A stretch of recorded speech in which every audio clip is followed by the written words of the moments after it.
Hello everyone, my name is Nuraini. In this video, I'm gonna do presentation about the answer for English Literature mid-semester exam question. And the answer for number 1 is what comes to my mind when someone mentions the word literature is a form of written work in the form of poetry, novels, and so on. Especially literature is an imaginative work characterized by excellence in terms of style and expression as well as a general theme or mental interest. Besides that, literature can also be used to express emotion, express opinions, or tell stories, whether fiction or non-fiction. Literature is also closely related to life experience, and the words used in literature are also very strong, so that they are able to captivate the hearts of the audience. One example that literature is an imaginative work is narrative prose. Narrative prose is an essay that presents an event or event based on the author's imagination. However, in making it, it doesn't mean that it does not use data at all. It's just that events have actually been changed by the author in a certain sense according to its imagination. Besides that, an example that literature can also be used to express emotion is poetry. Poetry is a form of literary work to express the feelings of the poet, which is assembled into a form of writing that contains meaning. By reading poetry, not only knowledge will be obtained, but also a certain spirit moving and developing the imagination, wishful thinking, and even emotion of the reader. And number 2, the importance of studying English literature, because English literature is as part of the world's literary cultural heritage as a wealth of knowledge, understanding, values, and wisdom. By studying English, it doesn't mean that you are late to forget Indonesian and Indonesian literature. By studying English literature, we will broaden our knowledge and insight to further explore great works, life stories of famous writers, and others. For an example of the importance of studying English literature is when there are people who are worried that in the works of English literature there are elements that can endanger the continuity of our culture and custom.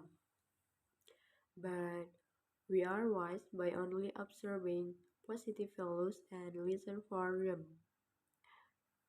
What is needed to overcome this is to strengthen self-confidence and have a national culture so that all of us, especially the younger generation, do not feel inferior when faced with foreign culture. Number 3, the way to distinguish between literature and non-literature is in their nature. Literature is very subjective because literature is created by the author, and the author has full rights in the creating a literary work. In contrast to non-literature, which is more by objective, because the result of scientific work can be obtained based on exacting fact. Non-literature will continue to develop from time to time. The new theories will embody the old theories. An example of a literary work is drama. Drama is a literary work that reveals the story through the dialogue of the characters. Drama as a literary work is actually only temporary, because drama scripts are written as the basis for staging. And an example of a non-literary work is thesis. Thesis is a student's scientific paper to complete the requirements for obtaining a bachelor degree. Thesis is written based on the opinion of others. This opinion is supported by empirical objective data and facts, both based on direct research. This opinion is supported by empirical objective data and facts, both based on direct research, field observation, or research in the laboratory or literature study. Number 4. William Shakespeare is considered a literary center because his surviving work, including collaborative work, consists of some 39 plays, 154 sonnets, 2 narrative poems, and a number of other affairs, some of which are of disputed authorship. Throughout the 20th and 21st centuries, Shakespeare's work have been continuously adapted and reviewed by new movements in the theater and academia. His plays remain popular and are studied, performed, and returned printed through a variety of cultural and political contexts around the world. For example, his early plays were in the comedy and historical genre and are considered some of the best written work in that genre. Until 1608, he generally wrote tragedy plays, among them Hamlet, Othello, King Lear, and Macbeth, all considered the best work written in English. In the last period of his life, he wrote tragedy comedies, also known as romance, and collaborated with other playwrights.